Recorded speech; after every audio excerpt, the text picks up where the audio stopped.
Assalamualaikum warahmatullahi wabarakatuh. Salam sejahtera bagi kita semua. Salam guru penggerak. Kenalkan saya Yuni Junior SPD, calon guru penggerak angkatan 11 dari SDN Sibungke, Kota Subul Salam, Aceh. Video ini berisi tentang koneksi antar materi modul 1.4 budaya positif. Berikut kesimpulan mengenai peran saya dalam menciptakan budaya positif di sekolah. Seorang guru yang baik harus memiliki kemampuan dalam mewujudkan budaya positif di sekolah.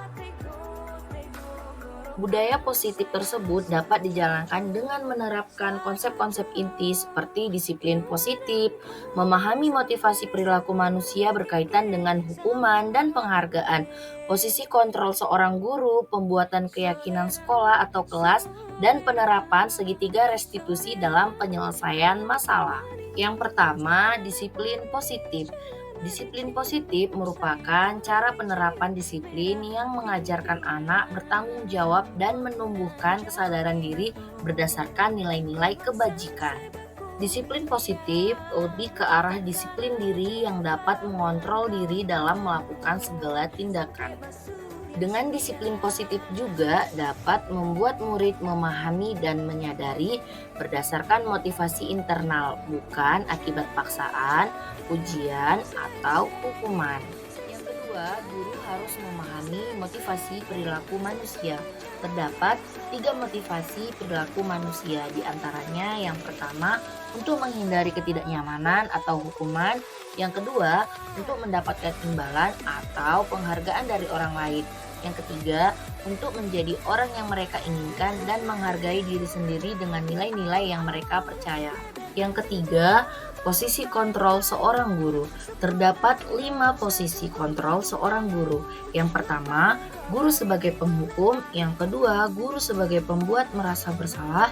Yang ketiga, guru sebagai teman. Yang keempat, guru sebagai pemantau. Dan yang kelima, guru sebagai manajer. Di antara kelima posisi kontrol tersebut, sebaiknya seorang guru menggunakan posisi kontrol sebagai manajer. Sebagai manajer, guru dapat berbuat sesuatu bersama murid, mempersilahkan murid mempertanggungjawabkan perilakunya, dan mendukung murid agar dapat menemukan solusi atas permasalahannya sendiri. Selain itu, posisi manajer mengacu pada restitusi yang dapat menjadikan murid sebagai manajer bagi dirinya sendiri, sehingga tercipta identitas positif atau berhasil pada diri murid. 4. Pembuatan keyakinan sekolah atau kelas. Guru berperan dalam mewujudkan terbentuknya keyakinan sekolah atau kelas dengan adanya kesepakatan antara guru dan murid. Keyakinan sekolah atau kelas berupa pernyataan universal yang mudah diingat, dipahami, diterapkan dalam lingkungan sekolah. Yang kelima, segitiga restitusi dalam penyelesaian masalah. Guru yang berperan sebagai manajer menggunakan segitiga restitusi dalam penyelesaian masalah melalui 3 tahapan, yaitu yang pertama menstabilkan identitas, yang kedua validasi tindakan yang salah, dan yang ketiga menanyakan keyakinan. Tujuannya adalah menghasilkan murid yang mandiri dan bertanggung jawab. Dalam menstabilkan identitas dilakukan dalam prinsip bahwa membuat kesalahan adalah bagian dari proses pembelajaran yang nantinya menggeser identitas gagal ke arah identitas sukses. Dalam validasi tindakan yang salah dilakukan berdasarkan prinsip bahwa setiap perilaku berupaya memenuhi suatu kebutuhan tertentu, sehingga guru atau orang tua akan bergeser dari pemikiran stimulus respon menjadi proaktif serta akan lebih mengenali dan mengakui kebutuhan murid atau anak. Dalam menanyakan keyakinan dilakukan dengan memberi pertanyaan-pertanyaan bermakna kepada murid atau anak untuk memunculkan motivasi secara intrinsik sehingga mampu mengaitkan keyakinannya dengan tindakan yang salah. Keterkaitan antar materi. Adapun keterkaitan antar materi budaya positif dengan 3 materi sebelumnya adalah dengan menjalankan budaya positif di sekolah, maka akan mempermudah dalam tercapainya tujuan pendidikan nasional sesuai dengan filosofi Ki Hajar Dewantara, yaitu pendidikan yang berpihak pada murid dan bersifat menuntun. Selanjutnya, budaya positif dapat terwujud jika seorang guru memiliki 5 nilai guru penggerak, di antaranya berpihak pada murid, mandiri, reflektif, kolaboratif, dan inovatif. Selain itu, guru juga harus memiliki peran sebagai penggerak dalam membangun budaya positif di lingkungannya. Salah satu perubahan yang diinginkan sesuai visi guru penggerak adalah terbentuknya budaya positif agar terciptanya sekolah yang nyaman, aman, dan berpihak pada murid sesuai filosofi Ki Hajar Dewantara dan profil pelajar Pancasila.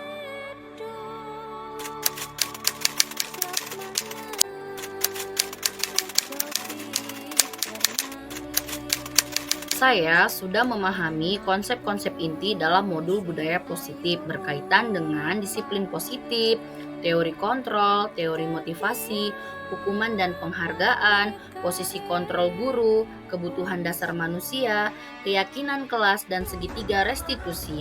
Seluruh konsep inti tersebut harus diresapi dalam diri, diwujudkan dalam tindakan, dan dibagikan pada rekan guru di sekolah. Hal yang menarik bagi saya dan di luar dugaan adalah saat saya mempelajari motivasi perilaku manusia berupa penghargaan. Ternyata penghargaan dapat berdampak kurang baik bagi murid, di antaranya dapat merusak hubungan, mengurangi ketepatan, menurunkan kualitas, mematikan kreativitas, dan bersifat menghukum.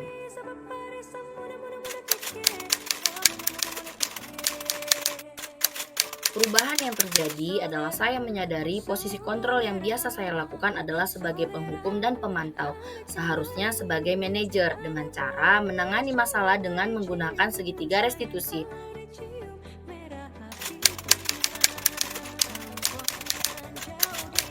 Saya menangani siswa yang sering tidur di dalam kelas. Saya menggunakan langkah-langkah segitiga restitusi, yaitu menstabilkan identitas, validasi tindakan yang salah, dan menanyakan keyakinan.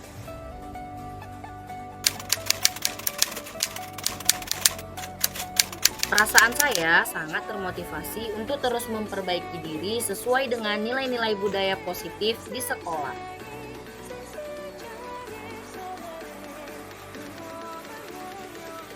Hal yang sudah baik menurut saya adalah sudah mulai munculnya motivasi internal pada murid untuk melaksanakan budaya positif sesuai dengan nilai-nilai kebajikan yang diyakini. Yang harus diperbaiki adalah posisi guru harus sebagai manajer.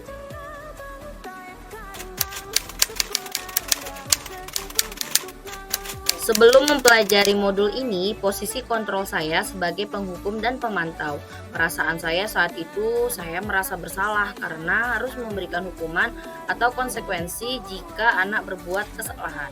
Setelah mempelajari modul ini, saya mulai menerapkan posisi manajer dalam penyelesaian masalah.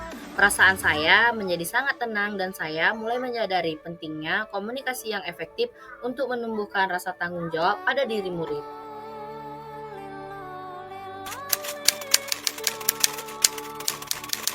Pernah, namun saya hanya menggunakan satu tahapan saja, yaitu menstabilkan identitas dengan memberikan pernyataan setiap orang pasti pernah berbuat kesalahan atau tidak ada manusia yang sempurna.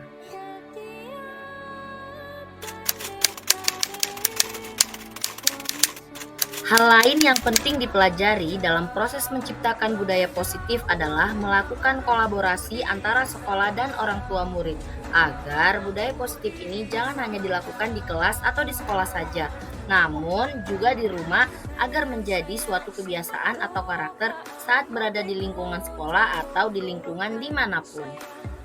Sekian yang bisa saya sampaikan. Semoga saya selalu bisa menjadi guru penggerak yang selalu tergerak, bergerak, dan menggerakkan.